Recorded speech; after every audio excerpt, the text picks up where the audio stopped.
Buongiorno, buon inizio settimana, lunedì 13 aprile, benvenuti all'appuntamento con la nostra rassegna stampa, che oggi siamo pronti a leggere i quotidiani nazionali, regionali, per scoprire, per approfondire le notizie delle ultime ore, ma prima di cominciare la lettura dei giornali, oggi vi facciamo leggere qualche sito, insomma, perché le notizie che arrivano dall'altro lato del mondo davvero fanno riflettere. Partiamo dall'agenzia ANSA, che ha questa foto in primo piano di Donald Trump. Che cosa succede? Donald Trump, tra le sue ultime uscite pubbliche attraverso un social che si chiama Truth, ha attaccato Papa Leone, Papa Prevost, il Papa americano, è un debole, dice il Presidente degli Stati Uniti, ed è pessimo sulla politica estera, quindi un attacco senza precedenti in qualche modo, un attacco che segna una rottura inimmaginabile tra la Casa Bianca e il Vaticano. Se non fossi alla Casa Bianca non sarebbe pontefice, dice Donald Trump, e qui sa un punto di farneticazione, è debole sul fronte della criminalità e pessimo in politica estera. Cioè, da queste frasi Trump lascia intendere che abbia in qualche modo ordito per l'elezione del Papa americano. Davvero un attacco senza precedenti, insomma, che in qualche modo segna una spaccatura anche all'interno, insomma, delle relazioni. Guardate la Repubblica, eccolo qua, attacco senza precedenti, eccolo qua il titolo del sito La Repubblica Online, attacco senza precedenti di Trump a Leone XIV, un debole, non sarebbe Papa senza di me, parole denigratorie usano senza mezzi termini i vescovi degli Stati Uniti, riferendosi appunto a Donald Trump. Quindi, insomma, le minacce americane in qualche modo non trovano sfondo ovviamente nella Chiesa degli Stati Uniti. Quindi questo è in questo momento la situazione diplomatica anche con il Vaticano, tra Donald Trump, appunto il Presidente degli Stati Uniti, e il Papa. Allora, ritorniamo invece a leggere i quotidiani. Questi sicuramente sono i titoli che troveremo domani sui quotidiani, appunto sui quotidiani di domani. Torniamo invece a leggere i quotidiani di oggi, perché ancora Donald Trump, ancora gli Stati Uniti in primo piano, nelle prime pagine. Partiamo dal Corriere della Sera, principale quotidiano italiano. Falliti i negoziati, Trump dice blocco navale sullo stretto di Hormuz, perché appunto i negoziati falliti inducono il Presidente degli Stati Uniti a bloccare il blocco navale appunto nello stretto, che in questo momento è cruciale per i rifornimenti petroliferi. L'Iran ribatte colpo su colpo anche sul piano diplomatico, dice: se combattete noi combatteremo. Insomma, non si danno per vinti. E poi a centropagina le elezioni in Ungheria, che segnano in qualche modo un passaggio importante, un passaggio epocale non solo in Ungheria ma anche nell'assetto complessivo dell'Unione Europea, con la sconfitta alle urne di Viktor Orban, che per 16 anni ha governato l'Ungheria, facendola diventare, insomma, quello che conosciamo, che è stata fino a ieri, ovvero un paese molto critico nei confronti dell'Unione Europea, un paese vicino alla Russia, Putin, vicino alle posizioni nazionaliste che tanto piacciono alle destre europee, alle destre estremiste europee. Non è a caso che hanno contribuito alla campagna elettorale personaggi anche della politica italiana come Matteo Salvini e in passato anche Giorgia Meloni. Quindi della caduta di Orban, dopo 16 anni trionfa Magyar, che è sempre un personaggio di estrazione di centrodestra, però un po' più conservatore, un po' più popolare, in qualche modo fa parte appunto del Partito Popolare Europeo, e quindi in qualche modo la lettura è che queste elezioni premiano i filo europeisti. Quindi vince comunque la destra in Ungheria, anche se le congratulazioni, gli applausi, i festeggiamenti arrivano anche dalla sinistra italiana, però ricordiamo questo nuovo premier Peter Magyar è comunque un personaggio di estrazione di centrodestra. E poi la cronaca, guardate, in prima pagina, una vicenda che ha dell'incredibile, picchiato per un rimprovero, cade e muore davanti al figlio, il figlio ha 11 anni, era a terra, andavano avanti, dicono i testimoni, è successo a Massa, sono stati fermati 3 giovani, picchiati appunto da un gruppo di ragazzi davanti al figlio, la tragedia nella notte fra sabato e domenica. Al centro di Massa Giacomo aveva chiesto che smettessero di tirare bottiglie contro una vetrina. Tra i 3 fermati c'è pure un minorenne, guardate qui c'è la fotografia di questo uomo, 47 anni, che era proprio con la sua fidanzata e il bambino di 11 anni, quindi guardate che scena, immaginate che scena straziante che si è presentata davanti agli occhi del piccolo. Cambiamo quotidiano, La Repubblica, fine del regime Orban. Svolta storica nel voto in Ungheria, dopo 16 anni Peter Magyar è il nuovo presidente, gioisce la Presidente della Commissione Europea Ursula von der Leyen, il cuore dell'Europa batte più forte, basta sovranisti, dice la segretaria nazionale del Partito Democratico, e legge questa vittoria come un avviso a Giorgia Meloni proprio per quelle vicinanze di cui parlavamo prima. Il vertice fallito di spalla, Trump annuncia il blocco di Hormuz, i nodi restano, lo stretto e il nucleare. Putin si offre come mediatore, subito il blocco navale dello stretto di Hormuz, leggiamo il sommario, per soffocare l'economia iraniana fermando le sue esportazioni di petrolio, e se non basterà convincere gli ayatollah ad accettare le sue condizioni di pace, via libera ai bombardamenti delle infrastrutture civili, incluse le centrali elettriche e gli impianti di desalinizzazione. Al presidente Trump sono servite meno di 24 ore per rispondere al fallimento dei colloqui di Islamabad, e quindi questo è il racconto in estrema sintesi di quello che è successo nelle ultime ore. A centropagina troviamo Jannik Sinner che torna numero 1 del mondo battendo Carlos Alcaraz nella finale del torneo di Monte Carlo, qui la coppa, e il tennista altoatesino che festeggia insomma questo successo e la riconquista appunto del numero 1 del ranking del tennis maschile. Abbiamo ancora quotidiano La Stampa, eccola qua, Ungheria, Orban, Ungheria, Europa, la caduta di Orban, è stata fatta la storia, dice il vincitore Peter Magyar, dopo 16 anni finisce l'era del presidente filo Mosca, questa è insomma la definizione di Orban, almeno negli ultimi anni.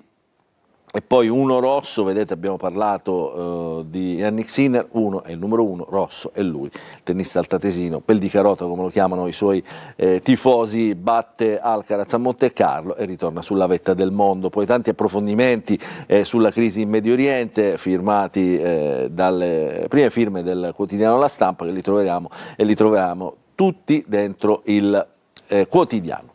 Andiamo a vedere altri quotidiani, Il Messaggero ha un titolo diciamo che sintetizza bene quello che insomma è il racconto di queste elezioni politiche in Ungheria, senza dare definizioni di parte, destra o sinistra, però è questo quello che è successo veramente. L'Ungheria ha scelto l'Europa perché? Perché sono andati a votare in massa alle urne gli ungheresi, soprattutto tanti giovani, quindi finisce l'era Orban, Magyar verso la maggioranza dei 2/3, e già così insomma sembra a spoglio, ho quasi concluso che diciamo, il risultato sia proprio questo, quindi il partito di maggioranza conquista i 2/3 del Parlamento, quindi può governare tranquillamente senza passare dalle opposizioni. L'Ungheria ha scelto l'Europa, affluenza record e tracollo del premier in carica da 16 anni sostenuto da Putin e Trump. Festa a Budapest, folla nelle piazze, il cuore batte più forte, dice Ursula von der Leyen, si complimenta la Meloni che dice però a Orban continueremo a collaborare sia a Orban sia al nuovo presidente Peter Magyar che insomma rappresenta adesso la guida dell'Ungheria. Il centrosinistra, come avete visto, esulta. Andiamo a vedere un po' invece come titolano i giornali politici su queste elezioni. Il giornale, eccolo qua,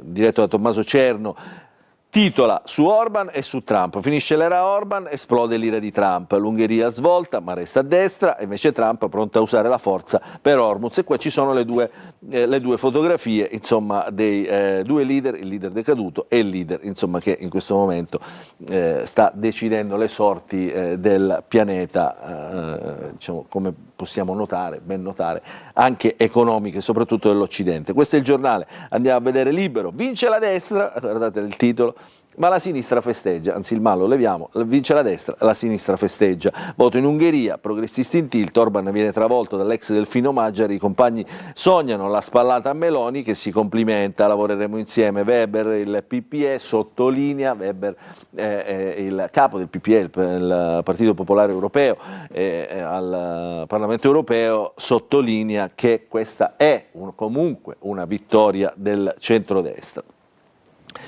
E qui c'è anche, come dire, un ritratto, no, fatto dal quotidiano sulla figura di Magyar. Trionfa Peter, il giovane leader anticomunista, quindi a voler dissipare tutti i dubbi, vincitore delle elezioni ungheresi, 45 anni, ex diplomatico, e anche lui di destra, un prodotto dell'elite nazionalconservatrice. Dal 2002 al 2024 è stato il delfino di Orban, poi lo scontro nel 2024 è l'opposizione all'attuale, anzi all'ex presidente ungherese. Andiamo a vedere in chiusura questa notizia invece, che è un'apertura diversa rispetto a quelle che abbiamo letto finora da parte della Verità. Immigrato ferisce 6 agenti, il giudice lo lascia in libertà. Dopo il risultato del referendum chi sbaglia non paga, e qui ancora si sottolinea diciamo, la questione del referendum, quindi la vittoria del no, che non ha dato il via alla separazione delle carriere così come chiedeva il quesito referendario. Un Gabbiano con oltre 10 denunce manda in ospedale poliziotti e carabinieri, semina il panico tra la Romagna e Pesaro, come mostra Fuori dal coro, una delle trasmissioni di Mediaset. Condannato, resta libero, la toga, aspetto la sua perizia psichiatrica. Quindi diciamo molto critico questo articolo della Verità. Ci fermiamo, una piccola pausa e rientreremo subito dopo per la lettura dei quotidiani regionali.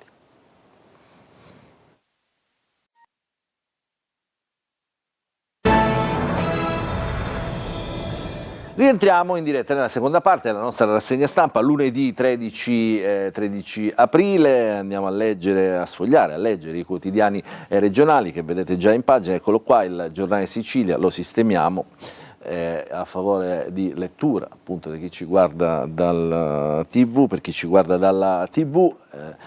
Trump, assedio navale a Hormuz, quindi vedete anche i quotidiani regionali si interessano e titolano e dedicano le prime pagine a quello che sta succedendo diciamo, tra la diplomazia e il conflitto nel Medio Oriente. Assedio navale a Hormuz, fallite le trattative con l'Iran, gli Stati Uniti puntano a liberare lo stretto, finirete in fondo al mare. Diciamo, la minaccia di Teheran. C'è ovviamente anche un racconto di quelli che sono poi i timori dell'economia, perché timori di crolli, fiato sospeso per i mercati alla riapertura, i prezzi del petrolio e del gas potrebbero risalire, allarme per l'inflazione, mentre le notizie che troviamo a centropagina, oltre a Sinner ovviamente che conquista Monte Carlo, le altre notizie riguardano un po' la Sicilia, quindi uno scontro con la moto e un morto, 18 anni, siamo a Villa Abate, si è schiantato un ragazzo, ferito il minorenne che era con lui, si chiamava questo ragazzo Amedeo D'Amico. E poi ancora l'inchiesta su via Marturano, la zona, insomma l'area dove sono morti 2 operai caduti dalla gru, quindi lo scenario della tragedia è ricostruito nei dettagli in 3D, lunghi accertamenti della scientifica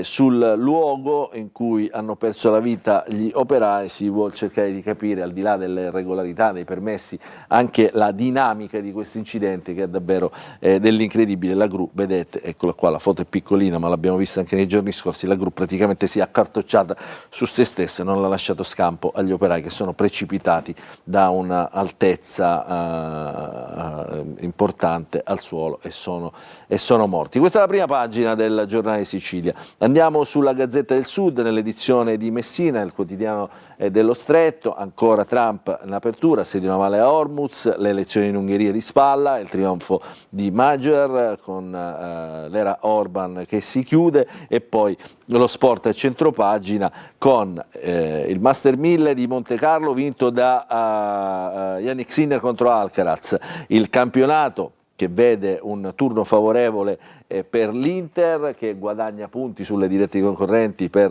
lo scudetto finale. E ancora di spalla troviamo la storia dell'uomo di Massa aggredito da un branco e ucciso davanti al figlio undicenne. I riferimenti di questa pagina sulla Sicilia sono solamente in questo riquadro, eccolo qua, ve lo segno qui, e sono i riferimenti alle amministrative di Messina. Si scalda il clima tra sondaggi e nodi finanziari, si discute animatamente sul piano di riequilibrio e sui dati di Lab 21 che danno Basile, pensate, l'uscente, il sindaco, al 54,4%. Questa è la prima pagina, ma all'interno del giornale tante notizie che riguardano la Sicilia. Allora andiamo a vederne qualcuna. Per esempio questa, liste d'attesa, un altro caso shock per una colonoscopia, 11 mesi, qui siamo a Ragusa, un esame urgente da effettuare entro 10 giorni per un sospetto tumore, ma il paziente riceve dal CUP dell'ASP di Ragusa un appuntamento per il 2027, febbraio 2027. Insomma, giustificazioni, anche poi è arrivata una nota dell'ASP ieri in serata per spiegare quello che è successo. Insomma, la pezza sembrava davvero peggio del buco, perché insomma, il fatto è questo: un esame urgente da effettuare entro 10 giorni, la coloscopia per scongiurare un sospetto tumore al colon retto, emerso dopo 3 prelievi con la presenza di sangue occulto, ma l'appuntamento arriva dopo 11 mesi. Questa è una delle fotografie della sanità siciliana. Vediamo altre notizie, sempre dal quotidiano Gazzetta del Sud, e andiamo a Messina, eccola qua, nodi finanziari e guerra di sondaggi, si arroventa la campagna elettorale, qui ci sono i 2 principali competitor, in alto vedete Scurria, del candidato del centrodestra, sotto l'uscente Basile con il sindaco uscente, quindi con Cateno De Luca. Si discute sui dati di Lab 21 che vedono il sindaco uscente, questo è il dato più interessante, diciamo, di questo racconto, vedono il sindaco uscente al 54,4%, insomma resta davvero poco per gli altri che devono recuperare molto. La propensione al voto, dicono in questo momento 21% per il candidato del centrodestra, 20% per il candidato di centrosinistra, molto staccati gli altri, quindi vedete che distanza c'è da recuperare, almeno secondo questi sondaggi. Poi andiamo a vedere la Sicilia di oggi. Ancora lo stretto di Hormuz e la sconfitta elettorale del premier uscente Orban in Ungheria. Qui c'è la foto del nuovo leader Peter Magyar, che è del partito Zisa, che sostituisce Fidesz in Parlamento come maggioranza. E poi invece a centropagina questa notizia: finisce la stagione invernale sull'Etna, chiudono gli impianti, piste chiuse già ieri, adesso si pensa all'estate, a poter godere e a poter sfruttare il vulcano, la montagna, anche nella stagione calda. Etna, stagione d'oro, questi sono i numeri che troviamo in pagina che adesso tra un po' vedremo, mentre Taormina resta capitale del lusso perché apre anche una nuova boutique, dopo Dolce & Gabbana arriva anche Bulgari.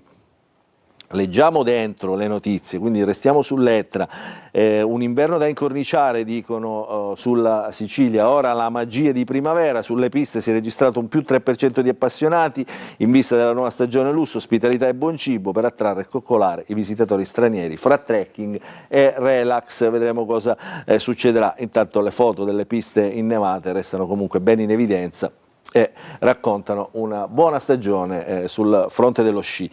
Poi andiamo a vedere la prima pagina di Palermo, ancora diciamo, Mondello in primo piano, la spiaggia di Mondello liberata dalle concessioni, quindi guerra sulla spiaggia libera, ma polemiche diciamo, sulla fruizione della spiaggia in qualche modo, la pulizia, i servizi, insomma polemiche, proteste a Mondello ma anche a Romagnolo. Alcuni diciamo, fruitori dicono siamo stati dimenticati. Poi 2 operai morti, indagini high-tech per la dinamica, stiamo sempre parlando della tragedia di via Marturano. Leggiamo nel sommario l'incidente appunto che è costato la vita ai 2 operai, adesso si cerca di fare chiarezza, gli investigatori mettono in campo apparecchiature di alta tecnologia per stabilire con certezza la dinamica della tragedia e l'esatta posizione della gru, grazie a una scansione laser tridimensionale, una ricostruzione virtuale da remoto con precisione millimetrica. E poi altre notizie che arrivano da Palermo e dalla sua provincia.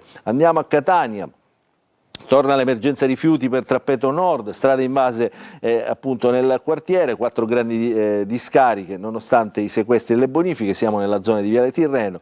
e poi ancora il nuovo corso della Camera Penale di Catania con l'elezione dell'avvocato Tommaso Tamburino, che succede ad Antille, quindi nuova presidenza per la Camera Penale di Catania, come sapete è stata importante anche in questo periodo, diciamo, di campagna elettorale per il referendum, dove si sono riscoperte anche alcune, diciamo, prerogative, funzioni appunto di questi organi rappresentativi. A Caltagirone, indagato dalla procura un medico abusivo, esercizio abusivo della professione, l'accusa a cui deve rispondere il medico, finito nel mirino della procura.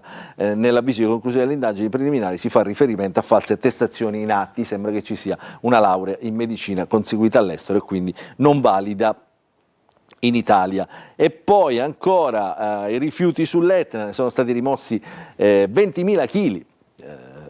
Qui siamo in zona Castiglione, e poi attenzione perché adesso è diciamo, periodo di funghi, la stagione dei funghi e le trappole da evitare, quindi riaprono gli uffici micologici nella provincia di Catania, gli uffici dell'ASP che possono dare soluzioni agli utenti. Chiudiamo la rassegna stampa con lo sport, perché stasera ci sarà il Catania, giocherà contro il Crotone, il suo match che chiuderà la giornata di campionato del Girone C di Serie C. L'obiettivo ovviamente è vincere e blindare il secondo posto. Il Catania non può fallire, perché ieri gli immediati inseguitori, anzi in questo caso la Casertana, si è portata a -3 punti dai rossazzurri, quindi Vialli rimodula l'assetto di base, Forte, tornato tra i convocati, parte dalla panchina. Lo ricordiamo, la partita alle 20:30 sarà trasmessa su Telecolor, quindi insomma state collegati con noi per seguire appunto la giornata e il match del Catania. Allora, la rassegna stampa di oggi, 13 aprile, si conclude qui. Grazie per averci seguito e buon proseguimento di giornata a tutti.